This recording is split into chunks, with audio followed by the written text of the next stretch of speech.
दोस्तों, कहानी बहुत जबरदस्त है, ध्यान से सुनिए। एक राजा था। वह बहुत न्यायप्रिय तथा प्रजावत्सल एवं धार्मिक स्वभाव का था।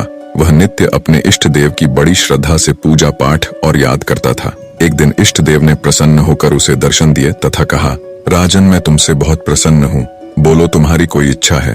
प्रजा को चाहने वाला राजा बोला, भगवान, मेरे पास आपका दिया सब कुछ है। आपकी कृपा से राज्य में सब प्रकार सुख शांति है। फिर भी मेरी एक इच्छा है कि जैसे आपने मुझे दर्शन देकर धन्य किया, वैसे ही मेरी सारी प्रजा को भी कृपा कर दर्शन देकर धन्य कीजिए। यह तो संभव नहीं है।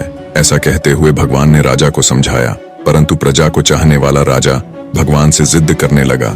आखिर भगवान को अपने साधक के सामने झुकना पड़ा और वे बोले, ठीक है, कल अपनी सारी प्रजा को उस पहाड़ी के पास ले आना और मैं पहाड़ी के ऊपर से सभी को दर्शन दूंगा। ये सुनकर राजा अत्यंत प्रसन्न हुआ और भगवान को धन्यवाद दिया। अगले दिन सारे नगर में ढिंढोरा पिटवा दिया कि कल सभी पहाड़ के नीचे मेरे साथ पहुंचे, वहां भगवान आप सबको दर्शन देंगे। दूसरे दिन राजा अपने समस्त प्रजा और स्वजनों को साथ लेकर पहाड़ी की ओर चलने लगा। चलते चलते रास्ते में एक स्थान पर तांबे के सिक्कों का पहाड़ देखा। प्रजा में से कुछ एक लोग उस ओर भागने लगे।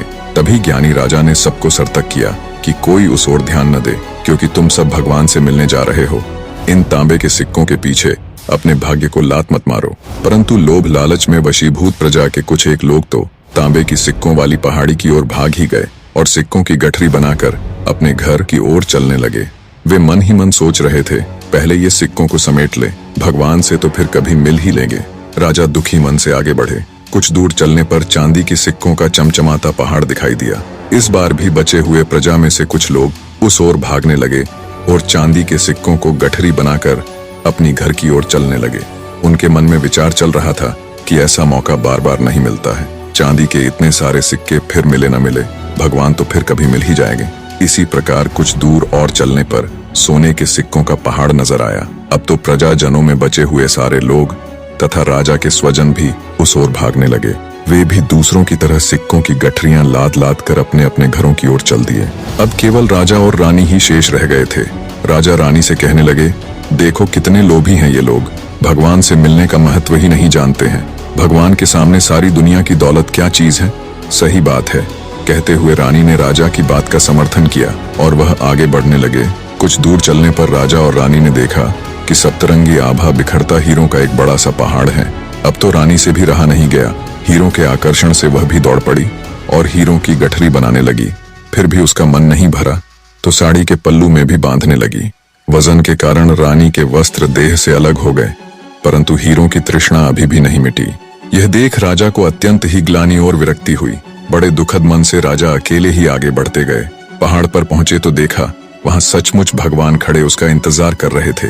राजा को देखते ही भगवान मुस्कुराए और पूछा, कहाँ है तुम्हारी प्रजा और तुम्हारे प्रियजन? मैं तो कब से उनसे मिलने के लिए बेकरारी से उनका इंतजार कर रहा हूँ। राजा ने शर्म और आत्मग्लानि से अपना सर झुका दिया। तब भगवान ने राजा को समझाया, राजन, जो लोग अपने जीवन में भौतिक सांसारिक प्राप्ति को मुझसे अधिक मानते हैं, उन्हें कदाचित मेरी प्राप्ति नहीं होती और वह मेरे स्नेह तथा कृपा से भी वंचित रह जाते हैं। निष्कर्ष, जो जीव अपनी मन, बुद्धि और आत्मा से भगवान की शरण में जाते हैं और सर्व लौकिक संबंधों को छोड़ के प्रभु को ही अपना मानते हैं, वो ही भगवान के प्रिय बनते हैं।